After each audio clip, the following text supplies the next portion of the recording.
साथियों नमस्कार।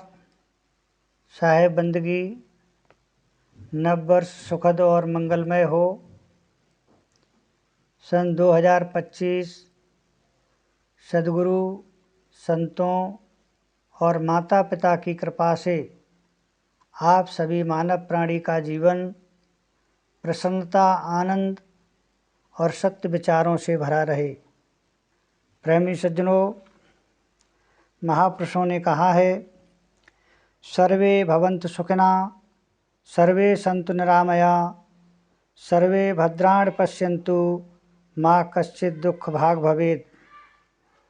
अर्थात सभी सुखी होवें, सभी रोग मुक्त रहें, सभी का जीवन मंगलमय हो, मंगलमय बने और कोई भी दुख का भागी न बने।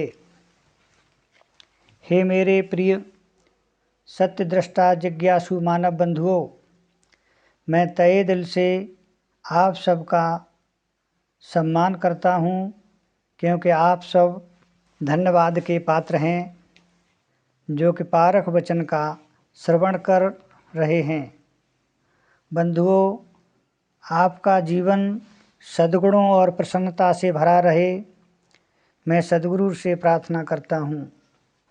मानव के लिए प्रसन्नता का जीवन में उतना ही महत्व है जितना किसी पौधे के लिए धूप, पानी, हवा और खाद का। इन चारों को मिलाकर एक शब्द बनता है जलवायु। इसी प्रकार मानव को हंसना, हंसाना, खुश रहना, आनंद और उल्लास, इन सब गुणों का मिश्रित नाम है प्रसन्नता। प्रसन्नता के विषय में सद्विचारकों ने अपने अपने मत प्रकट किए हैं और सब ही प्रसन्नता को जीवनदायी व सफलता का सूचक बताया है। सहज प्रकृति के प्राणी बहुत समय तक जीवित रहते हैं। जब हम अपने कर्तव्य पालन के लिए सुख दुख का विचार किए बिना अपनी सारी शक्ति लगा देते हैं तो उसके परिणाम स्वरूप हमें निश्चय ही प्रसन्नता अनुभव होती है। एक अजीब सा आत्म सुख प्राप्त होता है और आनंद की अनुभूति होती है। प्रसन्नता का राज वस्तुओं में नहीं, मानसिकता में छिपा है तथा आनंद का राज आत्मचिंतन में है। यदि आप अपने ज्ञान को उपयोगी या मूल्यवान बनाना चाहते हैं तो अपनी बुद्धि का द्वार प्रसन्नता से खोल दीजिए। प्रसन्न चित्त व्यक्ति जहाँ जाता है वहाँ अपना प्रभाव छोड़ आता है। सबको उत्साहित करने के साथ साथ प्रेरणा देना, प्रसन्न रहना सिखाता है। हृदय की प्रसन्नता तो ऐसी है कि जिसे चेहरा भी छिपा नहीं सकता। मानव जीवन में निराशा सबसे बड़ी बाधा है। व्यक्ति को चाहिए कि वह जीवन में निराशा को कभी स्थान न दे, क्योंकि निराशा मृत्यु है और आशा ही जीवन है। जो सुख होगा, जो खुश होगा, वही आशावान होगा। अतः उदासीनता को छोड़कर प्रसन्नता को अपनाएं। एक बार एक संत ने एक संत से पूछा, महाराज मुझे खुश रहने का उपाय बताएं, मैं खुश कैसे रह सकता हूँ। तब संत ने कहा, अच्छे काम करके, दूसरों को खुश करके, कठोर परिश्रम करके तुम्हें जो संतोष मिलेगा वही तुम्हारी सबसे बड़ी खुशी होगी। सबसे बड़ी खुशी वह होती है जो कुछ खोकर पाई जाती है। सद्गुरु कबीर ने कहा है, प्रीत रीत सब व्यर्थ की, परमारथ की नाएं। कहें कबीर परमार्थी, बिरला कोई कलमाएं। अर्थात इस जगत में जितने भी व्यवहार हैं वे सब धन से जुड़े हैं, परोपकार से उनका कोई संबंध नहीं है। वे केवल स्वार्थ तक ही सीमित हैं। आज के समय में बिरला ही कोई परम और परमार्थी होगा। हम किसी का अहित करके अपना हित नहीं कर सकते। प्रेमी बंधुओं, तुच्छ विचार वाले व्यक्ति का चित्त कभी प्रसन्न नहीं रह सकता। जिसने पैसे के लिए अपना ईमान बेच दिया हो, आप अपने सद्विचारों से ही विजय प्राप्त कर सकते हैं।